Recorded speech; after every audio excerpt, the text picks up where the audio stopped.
Welcome to Voyage Daily Tech, the most important news personalized for you every day, supported by Voyage.com. We have 5 major stories for you today, and they all connect in fascinating ways. We'll start with a massive $2.7 billion bet on Hong Kong's data centers, all to fuel China's AI ambitions. Then we'll see how that AI boom is creating record revenue for Foxconn, but not from iPhones. From there, we'll shift to the EU, which is firmly refusing to delay its new AI Act, setting up a showdown with big tech.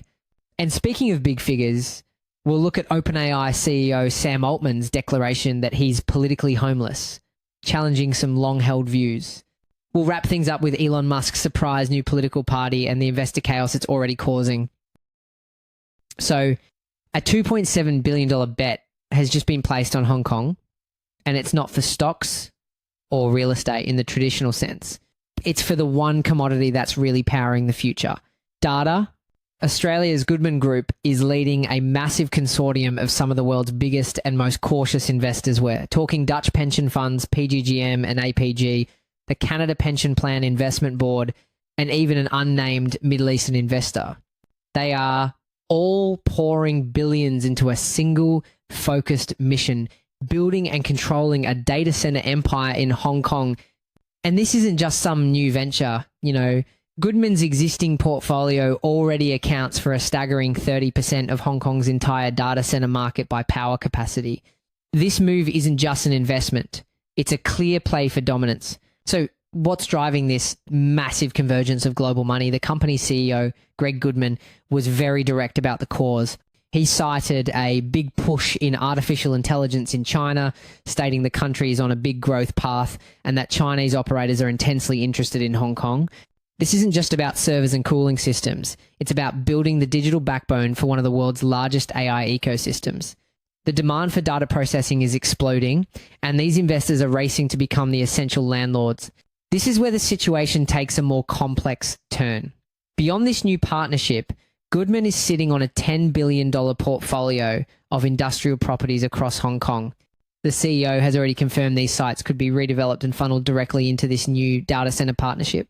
So this isn't a one-time deal. It's a long-term strategy to corner the market on the infrastructure powering the AI revolution.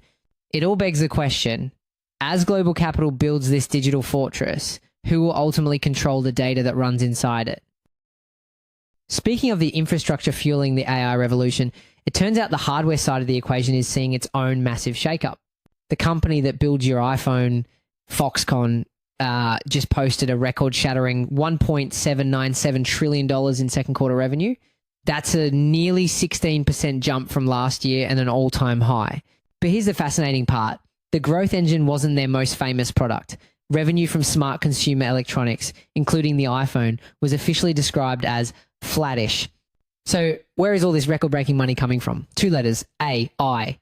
Demand for artificial intelligence hardware is exploding. Foxconn's cloud and networking division, which builds the gear for AI giants like NVIDIA, saw what the company called robust growth. This marks a major power shift. The company, synonymous with Apple, is now riding the AI wave so hard that it's masking stagnation in its most iconic business line.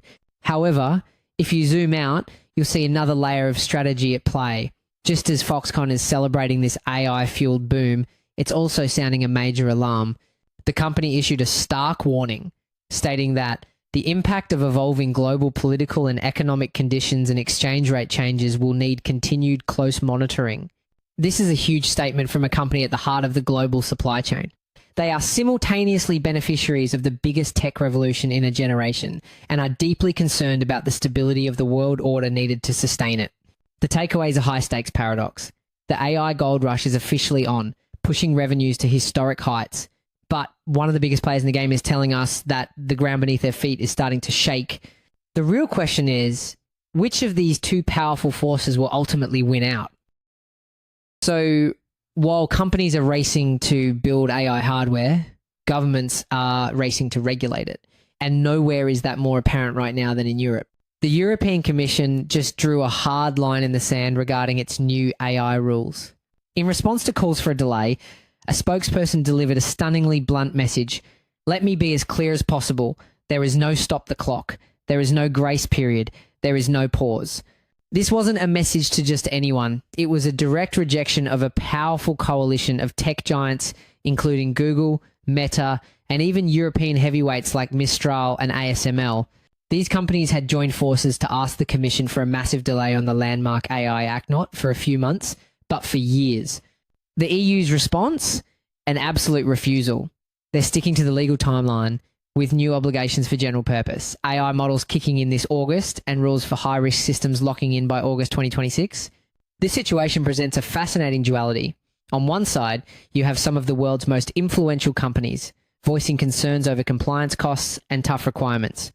On the other, the European Union is determined to set global guardrails on a technology currently dominated by the United States and China. The EU isn't just making rules, it's making a statement. It's moving forward with or without the blessing of big tech. With the clock officially ticking and no chance of a pause, the question isn't if the rules are coming, but who will be forced to bend first, big tech or Brussels? From the politics of regulating AI, we now turn to the personal politics of one of the industry's most powerful figures. Sam Altman, the CEO of OpenAI, the company behind ChatGPT, just dropped what you could call a political bombshell, declaring himself politically homeless. He says the Democratic Party has completely lost the plot. In a stunning 4th of July post, Altman claimed the party is no longer aligned with encouraging a culture of innovation and entrepreneurship, a position he believes it held 20 years ago.